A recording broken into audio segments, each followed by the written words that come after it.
नमस्कार मंडळी. तर पी टी सी प्लेसमेंट सिरीजच्या या पॉडकास्टमध्ये आपलं स्वागत आहे. मी एक स्टोरी पण ठेवलेली इंस्टाग्रामला की सुंदर पिचे बोलत होते की if you have good understanding of particular technology that Yes. Strong foundation म्हणजे जर असेल. बरोबर. तर बाजीराव, तुला म्हणजे तुझा इंटरव्ह्यू मग प्रोसेस कसं झालं? म्हणजे पहिल्या राऊंडला तुला काय विचारलं? मेनली तुझे राऊंड किती झाले? मला पण तिथे इंटरव्ह्यूमध्ये त्यांनी ते विचारलेलं की का CSCP समज कोड कसा रन होतो, मग त्याच्या आपल्याला तुला आता म्हणजे कंपनीमध्ये काम करताना आपण वेगवेगळे सॉफ्टवेअर्स वगैरे वापरतो, तर तुम्ही कोड वगैरे स्टोअर करण्यासाठी काय वापरता? तर आम्हाला प्रत्येक प्रोसेस किती टाइम घेते, टाइम एक्झिक्युशन Okay, काय time execution. ते प्रोसेस आपलं कसं टास्क मॅनेजर असतं बरोबर. इकडे कम्प्युटरमध्ये, तिकडे प्रोसेस एक्सप्लोरर असतं. नमस्कार मंडळी. तर पी टी सी प्लेसमेंट सिरीजच्या या पॉडकास्टमध्ये आपलं स्वागत आहे. आम्ही हे पॉडकास्ट सुरू करण्यामागे तुम्हाला उद्देश माहितीच आहे की हे जे जुने स्टुडंट आहेत, ज्यांना already P T C company त्यांनी क्रॅक केलेले आहे, त्यांना काय काय क्वेश्चन विचारले, त्यांना इंटरव्ह्यूमध्ये काय काय फ्लो होता, तो जर तुमच्यापर्यंत पोहोचला तर तुम्हाला प्रिपरेशनला हेल्प होऊ शकते. सिस्टमॅटिकली ते सांगतात की कुठल्या कुठल्या गोष्टींना त्यांचा इंटरव्ह्यूमध्ये टॅकल करावे लागले, काय काय गोष्टी होत्या. सो आज आपल्यामध्ये पॉडकास्टसाठी आलेले आहेत पी टी सीचेच एक स्टुडंट, आपले जुने स्टुडंट. त्यांचं नाव आहे बाजीराव आव्हाड. त्यांचं आपण स्वागत करूया आणि पॉडकास्टला स्टार्ट करूया. हॅलो बाजीराव. हाय हाय सर, माझं नाव आहे बाजीराव अण्णासाहेब आव्हाड. मी कम्प्युटर इंजिनिअरिंग करतो आहे Sinhagad Sinhagad SITS college. SITS कॉलेजला. येस. तर मी फ्रॉम फर्स्ट इयर म्हणजे क्लासला होतो. फर्स्ट इयरपासूनच आहे तू कोर्टवेबला? ओके पायथन बूट कॅम्प जावा असे बरेचसे बॅचेस केलेले आहेत मी. ओके. आणि नंतर मग पी टी सीचं म्हणजे कसं की पहिलीच कंपनी ती कॉलेजला. आणि म्हणजे असं काही डोक्यात होतं का की हीच कंपनी, की कॉलेजला कॅम्पसमध्ये कप पी टी सी ठरवलेलंच होतं? म्हणजे हो, असं पीटीसी कसं ठरवलेलं, आपल्या क्लासमध्ये बरेच जण प्लेस झालेले. बरोबर. मग मी आणि फ्रेंडने ठरवलेलेच की आम्ही दोघं याच्यातच प्लेस होणार, नाही तर मग डायरेक्ट दुसरीकडेच. क्या बात आहे, क्या तर बात आहे. मग आम्ही त्यासाठी प्रिपरेशन पण केलं. मग त्यासाठी आम्ही दररोज कोड सॉल्व करायचो. लीड कोडवर आपल्या लीड बरोबर. कोडची सिरीज पण चालू होती, त्याच्यामध्ये Yes. पण होतो आम्ही. त्याच्यानंतर मग तेव्हा सुपर एकची पण कन्सेप्ट आलेली होती. मग सुपर एकच्या प्रोग्राममध्ये पण होतो मी. फर्स्ट फेजमध्ये नव्हतो, पण सेकंड फेजला सेकंड फेजला होता. होतो. ओके, तुम्ही क्या बोलले बात होते आहे. तेव्हा. नंतर ॲक्च्युअली सुपर एकचा खूप फायदा होतो, कारण की आपण जेव्हा इंटरव्ह्यू राऊंडला जातो तेव्हा मोस्ट म्हणजे प्रोजेक्टवरच भर असतो जास्त. Okay, हां, प्रोजेक्ट बरोबर. नंतर मग जे काय बाकीचे प्रोजेक्ट फ्लो वगैरे सगळं यावरच फोकस जास्त असतो. तर मला सांगायला आवडेल की आपण जो कोड करतोय किंवा लिहितोय, प्रोग्राम जो लिहितोय, तो आपल्याला ॲक्च्युअली अंडरस्टँड म्हणजे व्हायलाच पाहिजे की कोड कसा रन होतोय, त्याचे काय स्टेजेस येतात.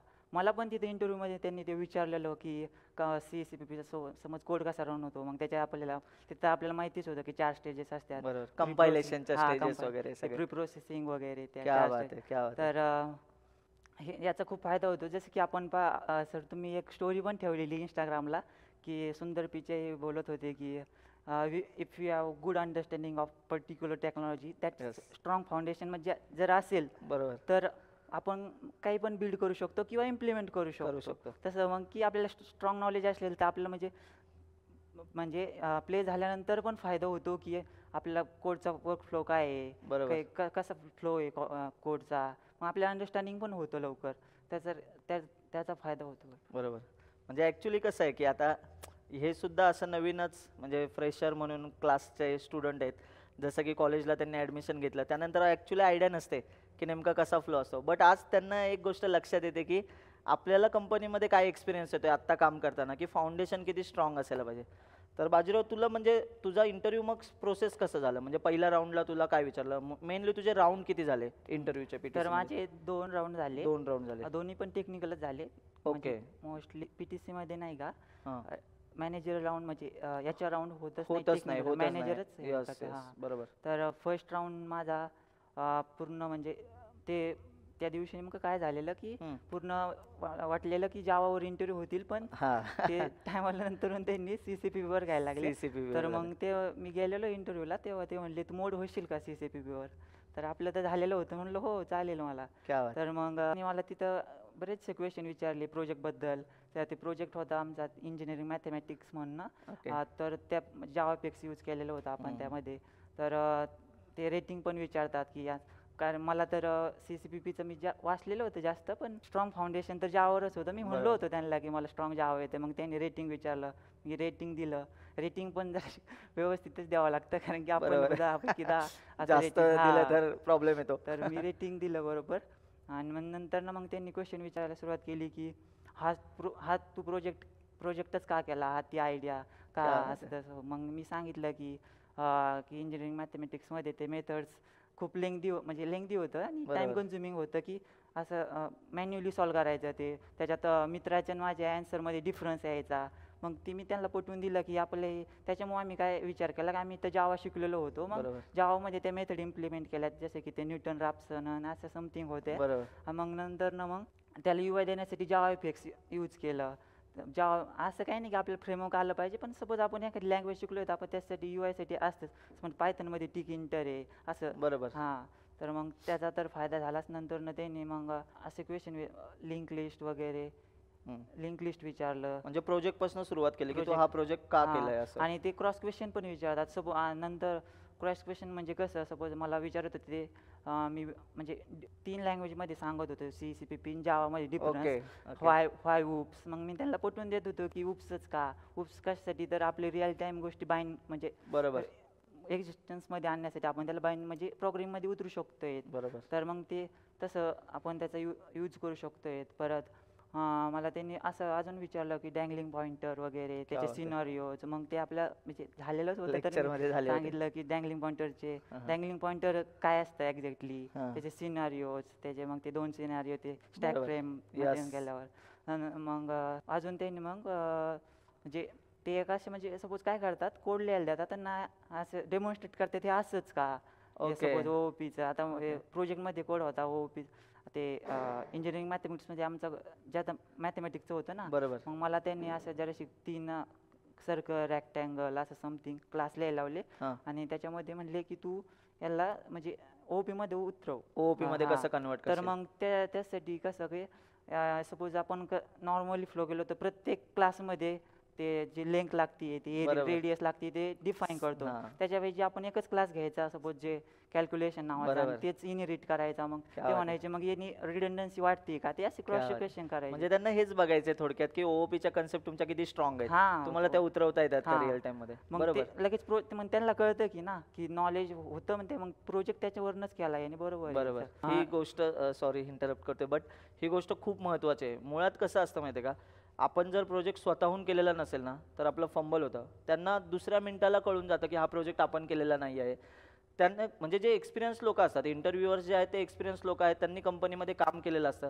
त्यांना एक्झॅक्ट कळतं की हा प्रोजेक्ट आपण उचललेला आहे की केलेला आहे. आमचा फोकस यावरच जास्त होता की तुम्ही प्रोजेक्ट उचलू नका, भले तुम्ही बेसिक प्रोजेक्ट करा, पण ते तुमचं अंडरस्टँडिंगने प्रोजेक्ट असायला पाहिजे. आणि याचाच हां, फायदा obviously. तुला पण झालाय. माझ्यासोबत पण तिथे जे इंटरव्ह्यूला मुलं होते ना, तर म्हणजे कसं की त्यांनी असं युट्यूबवरनं इकडनं तिकडनं स्प्रिंग बूट उचल- लेवलचे प्रोजेक्ट हां, केलेले. तेच आहे. त्यांना ते म्हणजे इतकं Fancy भारी शब्द वाटतात स्प्रिंग त्यांना बूट, की- पण त्यांना ऍक्च्युअल आर्किटेक्चर सांगता येत नाही. मग टायमाला असं होतं. बरोबर. मग त्याचा असं ड्रॉबॅक, मग त्याच्यामुळे नाही का, आपण जे शिकलोय, सपोज OOP शिकलोय, मग त्याच्यावर आपणच प्रोजेक्ट केला पाहिजे. मग त्याचा बरोबर. ऑब्व्हियसली फायदाच होतो, अंडरस्टँडिंग पण आपलं वाढत जातं. नंतर ना मग त्यांनी मला ते न्यू अँड डिलीटचं New and ते delete. इंटरनली कसं कसं वर्क होतं. करतं, क्या बात आहे. हां. मग तू CPP मधनं गेलास तिकडे की CPP कसं? मधनं हां. CPP मधनं C कडे आलो. म्हणलं Okay. न्यू आय इंटरनली डिलीटला आपलं new I New- internally Malloc ला call करतो. करतो. ते रिटर्न मग व्हाईट पॉइंटर काय, क्या व्हाईट बात आहे. स्टार. मग ते व्हाईट पॉइंटरच का असतो त्याचा तो, वॉइड पॉइंटर हां. वगैरेचे कन्सेप्ट कारण की विचारला आपण मल्टी म्हणजे क्लास कोणत्या पण बरोबर. टाईपचे असू शकतात ना, बरोबर. मग त्यासाठी मग ते वॉइड पॉइंटर जेनेरिक पॉइंटर आहे, तो generic कुठल्याही pointer. टाईपचा ऍड्रेस स्टोअर करू हां, शकतो. तर बरोबर. मग तेच मग ते पूर्ण CCPPचं ते व्हाईट पॉइंटर, फंक्शन पॉइंटर, सगळ्या टोटल. concept. हा. कळलं. नंतर ते OPचं तर मी पूर्ण म्हणजे CCPP जावामधलं म्हणजे इनहेरिटन्स पर्यंत, आपलं इंटरफेस पर्यंत इकडं कंपॅरिझनने तर सांगितलेलंच होतं हां, की हां. CPP मध्ये पब्लिक प्रायव्हेट प्रोटेक्टेड असं Protected होतं. असतं. Okay. सगळं म्हणजे. आणि इकडं तर जावामध्ये तर मल्टिपल इनहेरिटन्स नसतं असं नसतं. वगैरे, ते पूर्ण सांगितलेलं. मग म्हणजे इंटरव्ह्यूमध्ये कसं सर, असं आपण वेट नाही करायचा की सपोज त्यांनी व्हाय उप्स विचारलंय, मग आपण फक्त तेवढंच तेवढंच सांगायचं. सांगायचं. एकदा स्टार्ट केलं का ते म्हणले पाहिजेत की तू स्टॉप होय. क्या बात आहे. हां. तेच मी नेहमी म्हणतो की इंटरव्ह्यू आपण ड्राईव्ह करू शकलो हो, पाहिजे, ड्राईव्ह करू शकतो. जोपर्यंत त्याची ऐकण्याची कॅपॅसिटी आपल्याला बोलता आलं हां. पाहिजे. गुड. आणि नंतर मग सेकंड राऊंड मध्ये तर पूर्ण DS आहे. तर पहिल्या obviously राऊंडला कोड वगैरे नाही विचारला म्हणजे तुला? विचारला की कोणता code डँगलिंग विचारला? पॉइंटरचा कोड, म्हणजे ते दोन लिहून? सिनारिओज अच्छा, लिहून क्या बात आहे. लिहून मी आता तुम्ही जसे स्टॅक फ्रेम ते वगैरे ते Diagram वगैरे सगळं. रिप्रेझेंटेशन मी ऍक्च्युअल तसंच दाखवलं, पण त्यांना ते खूप आवडलं की ऍक्च्युअली हा. असं फ्लो होतोय असं तसं. मग ते text section, data section, suppose बरोबर. हिप ते सपोज ते सगळं सांगितलेलं. मग मी नंतर मग सेकंड राऊंडमध्ये पूर्ण DSS विचारलं आणि Second नंतर पझल काय विचारले. DSA मध्ये काहीतरी टॉपिक असे काय होते की जे PTC म्हणजे तुला त्या इंटरव्ह्यू मध्ये होते अशा काही टॉपिकवर क्वेश्चन, जसं की लिंक लिस्ट, टॅग हां. किंवा सर्चिंग सॉर्टिंग असेल, यातलं तुला काय तर नेमकं त्यांनी विचारलं? मला अगोदर क्वेश्चन विचारला, म्हणजे की तुला कोणतं म्हणजे कोणतं कोणतं DSA तू शिकलाय. ओके. तर मी म्हणलो मी लिनियर शिकलोय, नॉन लिनियर आता घेतलंच होतं काही ट्रीचे लेक्चर आपले आले tree होते. graph, हा. हां. तर ते म्हणले बरं. मग त्यांनी मला पूर्ण लिंक लिस्ट इम्प्लिमेंट करायला लावली. ओके. तर मग मी ती केली. नंतर मग परत ते म्हणले की आता ही लिंक लिस्ट तू इम्प्लिमेंट केली ना, तर सपोज ही इम्प्लेस रिव्हर्स कर, म्हणजे क्या असं बात आहे. डाटा नको स्वॅप करू, ॲड्रेसेस स्वॅप कर. हां, तर in-place reverse हा फेवरेट कोड असतो हां. बऱ्याचशा इंटरव्ह्यू. तर मग त्याची तो कोड प्रॅक्टिस केलेला मी, तर मग तो पण केला. तर त्यांचं कसं सर, आपलं जे जे खरं आहे ना, आपल्याला जे येते ना तेच सांगायचं त्यांना, बरोबर आहे. की असं खोटं. सपोज मला DP येत नाही तरी पण मी DPचं म्हणजे उगाच, बोलतोय काहीच उगाच. item. हा. तर मग ते कसं बॅड वेने जातं तिकडे. बरोबर. मग नंतर ना त्यांनी मला पझल विचारले. पझलमध्ये हेच मग ते बकेटचे, परत केक वाला पझल, तो PTCचा फेवरेट पझल आहे. 5 ते बकेटचं 5 लिटर पाणी, 5 3 लिटर पाणी, हा. तिसरं कंटेनर न घेता तुम्ही कसं हे हो, कराल वगैरे. ते विचारलं. येस. मग हे असं असं ट्राय झालं. Okay, good. इंटरव्ह्यू खूपच मस्त झाला. म्हणजे तुम्ही आता एक नोटीस करत असाल की इंटरव्ह्यूचा जो फ्लो असतो, म्हणजे ज्या गोष्टी असतात, इंटरव्ह्यूअरवर डिपेंड करतं की तो काय पद्धतीचे क्वेश्चन विचारू शकेल. फक्त आपला रेझ्युमे बोलका असला पाहिजे. म्हणजे काय, आपण काहीतरी काम केलेलं असलं पाहिजे, आपल्याकडे काही प्रोजेक्ट्स असले पाहिजेत, आपल्याला कन्सेप्ट्स माहिती असल्या पाहिजेत. मग इंटरव्ह्यूमध्ये जे काही आहे ते तुमचं जे बोलणार आहात ते ऑलरेडी रेझ्युमेमध्ये आहे. सो तो त्या रिलेटेडच क्वेश्चन विचारतो. आणि इंटरव्ह्यू ड्राईव्ह करणे, कसा ड्राईव्ह केला जातो, त्याने तो तुम्हाला पॉइंटर एक सांगितला की बोलत जायचं जोपर्यंत तो थांब म्हणत नाहीये.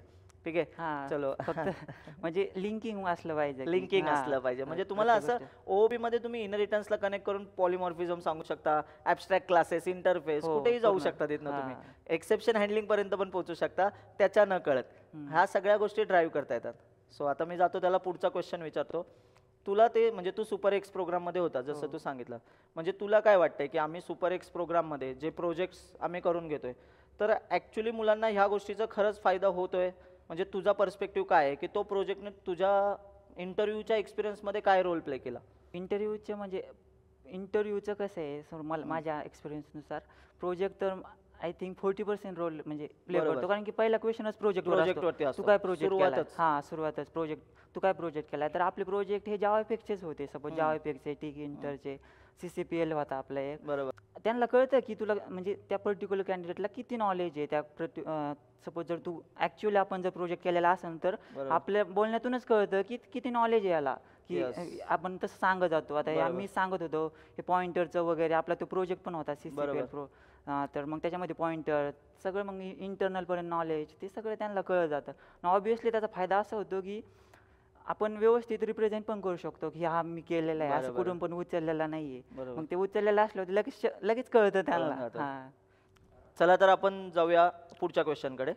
सो तुला आता म्हणजे कंपनीमध्ये काम करताना आपण वेगवेगळे सॉफ्टवेअर्स वगैरे वापरतो, तर तुम्ही कोड वगैरे स्टोअर करण्यासाठी काय वापरता, किंवा कम्युनिकेशनसाठी, किंवा तुम्हाला टास्क वगैरे असाइन केले जातात यासाठी काहीतरी ते सॉफ्टवेअर्स वापरतच असतील, त्याबद्दल थोडीफार माहिती सांगू शकतो?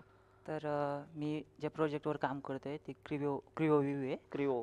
तर माझी टीम म्हणजे क्रिओव्ह्यू ॲडॅप्टर्स म्हणून. ओके. त्याच्यामध्ये बेसिकली आम्हाला काय करायचं असतं, सपोज आपलं प्रोडक्ट आहे हम्म. त्याची कॉपीज करून ठेवायची असते, म्हणजे व्ह्यूएबल फॉर्मॅटमध्ये. बरोबर. सपोज आपलं आता मार्कशीट आहे, मार्कशीट आपण ॲक्च्युअल मार्कशीट देत नाहीत कोणाला, फक्त झेरॉक्स देतो. तसं मग जे प्रोडक्ट आहे आपली त्याची कॉपी करून ठेवायची आणि ती म्हणजे क्लायंटला द्यायची, असं ओके, ओके. त्याचं काम आहे. मग त्याच्यामध्ये आम्ही यूज करतो म्हणजे विंडचिलशी पण मला कनेक्ट राहावं लागतं. अच्छा. विंडचिल आणि क्रिओ दोन टीम आहेत ह्या हो. वेगळ्या अशा. नाही, विंडचिल पण Product. प्रोडक्ट आहे, पण सगळा क्रिओचा डेटा आहे का तो पूर्ण विंडचिलवर स्टोअर होतो. ओके, बरोबर. मग इंटरनल कम्युनिकेशनसाठी तर मायक्रोसॉफ्ट टीम्सच यूज करते. टीम्सच वापरतात. ओके. आणि त्याच्यामध्ये मग मल्टिपल आहे की आपण गिट तर यूज करतातच ऑब्विसली. गिट वगैरे तुम्ही यूज करता म्हणजे? हां, गिट तर मोस्टली यूज करतो. ते गिट पुल, गिट कमिट Yes, yes. वगैरे, गिट ब्रांच ते हे तुम्ही सगळं आधी मर्ज. सुपर एक्स वगैरेला पण वापरले असेल किंवा हो. कोड वगैरे तुम्ही पुश करायला? आता आपण गिट पुश करतोय कमिट्स, बरोबर. त्याच्यामध्ये मग आपलं ते तिथं म्हणजे ॲक्च्युअल आपण जे सुपर एक्समध्ये शिकलो तेच तिकडे आहे. तिकडं फक्त जास्त कसं आपल्याला मर्ज बरोबर. करावं लागतं रिक्वेस्ट. बरोबर. आपलं तिकडं कसं सपोज मेन ब्रांचमध्ये आपण चेंजेस नाही नाही करत. करू शकत. आपण इकडं आपली ब्रांच तयार करणार, मग त्यांना बरोबर. मर्ज रिक्वेस्ट करणार, मग बरोबर. ते चेंज अप्रूव्ह Yes, करणार. yes. असं तसं असतं. आणि त्याच्यामध्ये मग अजून पण ते प्रोसेस एक्सप्लोरर आमचं कसं आहे जास्त नेटिव्हशी आहे ना CCPP, बरोबर. तर आम्हाला प्रत्येक प्रोसेस किती टाइम घेते, टाइम एक्झिक्युशन ओके, काय time ते execution. प्रोसेस आपलं कसं टास्क मॅनेजर असतं बरोबर. इकडे कम्प्युटरमध्ये, तिकडे प्रोसेस एक्सप्लोरर असतं. मग ते प्रोसेसचं टाइम एक्झिक्युशन किती, CPU किती युसेज करतोय, म्हणजे ओके. नेटिव्हशी डील असल्यामुळे बरोबर. ते जास्त यूज केलं जातं. छान काम आहे म्हणजे लो हां. लेवल Low ऍक्च्युअल level, काम आहे, हां. त्यामुळे मजा आहे. हां. सो आणि तुला हां बोला. आणि मला एक सांगायला आवडेल की आपण जे कमांड लाईनवर कोड लिहितो ना, तर बरोबर. त्याचा खूप फायदा होतो. कारण की मी जेव्हा इंटरव्ह्यू देत होतो तेव्हा मी एकदम फास्ट कोड लिहायचो. फास्ट हां. कोड लिहून त्यांना दाखवायचं, म्हणजे कोड एक्सप्लेन पण करायचो, पण फास्ट लिहायचो. ते नोटीस करायची की हा एकदम फास्ट लिहितोय, स्टॉप पण होत नाहीये. मग ओके. असं प्रॅक्टिस का होती आपली की आपण कमांड लाईनवर आपलं कसं ते सजेशन प्रोव्हाइड नाही करत, ते बरोबर. इंटेलिजन्स देत नाही. इंटेलिजन्स हां, नसतं त्याच्यावरती. त्याच्यामध्ये मग आपलं कशी प्रॅक्टिस होते, काहीतरी चुकत राहतं, आपण त्याच्यातून बरोबर. काहीतरी नवीन शिकतच राहतो दरवेळेस चुकलं काही आपल्याला. मग त्याच्यामुळं WSLचा खूप फायदा होतो. आणि मला पण आता ॲक्च्युअल कंपनीमध्ये म्हणजे कसं आहे, मी क्रिओ व्ह्यू हा म्हणजे विंडोजशी रिलेटेड आहे जास्त बरोबर. मोस्टली, आणि आमचा विंडचिल आहे WSL आता जसं विंडोज हां, सबसिस्टम फॉर लिनक्स म्हणजे WSL वर. लिनक्स प्लॅटफॉर्म तर थोडक्यात. दोन्ही पण यूज करतो, हां. विंडोज पण आणि WSL पण बरोबर. मोस्टली त्याच्यावर. ओके. मला इथे ते ॲड करायला नक्की आवडेल की म्हणजे आता कसं होतं की आपण कॉलेज लेवलला पण VS कोड वगैरे वापरतो. VS कोड वगैरे वापरणे हे चांगली गोष्ट आहे. म्हणजे आपण ID वापरतो कोणती तरी, पण आहे ना आपल्याला ह्याही गोष्टी माहिती पाहिजे की कमांड लाईननी गोष्टी कशा होतात. तर आपल्याला टर्मिनलवरती जे आपण कमांड वगैरे टाकतो, हो. तर त्या कमांड वगैरे सगळ्यांना माहिती असल्या पाहिजे.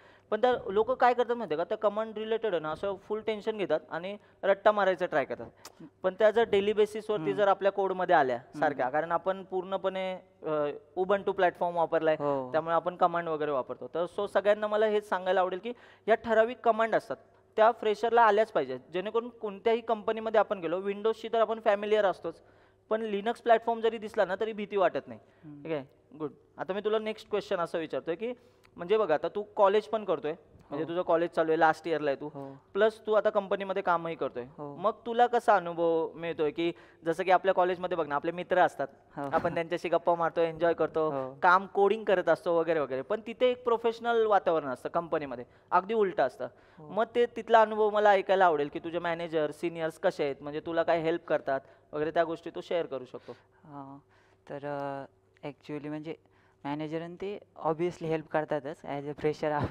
जास्त नॉलेज नसतं त्यांना, माहितीच आहे की यांना जास्त नॉलेज नाही आहे, मग ते सांगतात की सपोज आपल्याला गिट पुल करायचं आहे, पुश करायचं आहे, गिट पुश करताना काळजीपूर्वकच करावं लागतं. काही पण कोड तिकडे मेन ब्रांचला सपोज त्यांनी अप्रूव्ह केला तर मग ते प्रॉब्लेम येऊ शकतो, गिट पाईपलाईन्स क्रॅश जाऊ शकतात. मग त्याच्यामुळं मग कसं एकदम फ्रेंडली हेल्पफुल तर म्हणजे हेल्प करतातच ते, की सपोज काही अडचण आली, काही आपलं विचारावं ते जास्त, मग हे पण विचारतं, क्वेश्चन विचारत जा असतं. आणि त्यांना असं वाटतं की प्रोडक्टचं म्हणजे तुम्ही अंडरस्टँड करा लवकर, मग त्याचं त्यांना बेनिफिशियल पडेल की मग SPR असाईन करायला वगैरे.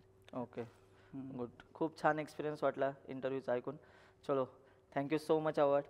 भेटूया पुन्हा एकदा. सो गाईज, तुम्हाला PTCचा हा इंटरव्ह्यूचा पॉडकास्टसुद्धा आवडला असेल.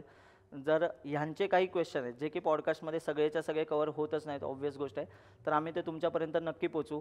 सो तुम्ही असंच आम्हाला फॉलो करत राहा. Thank you so much.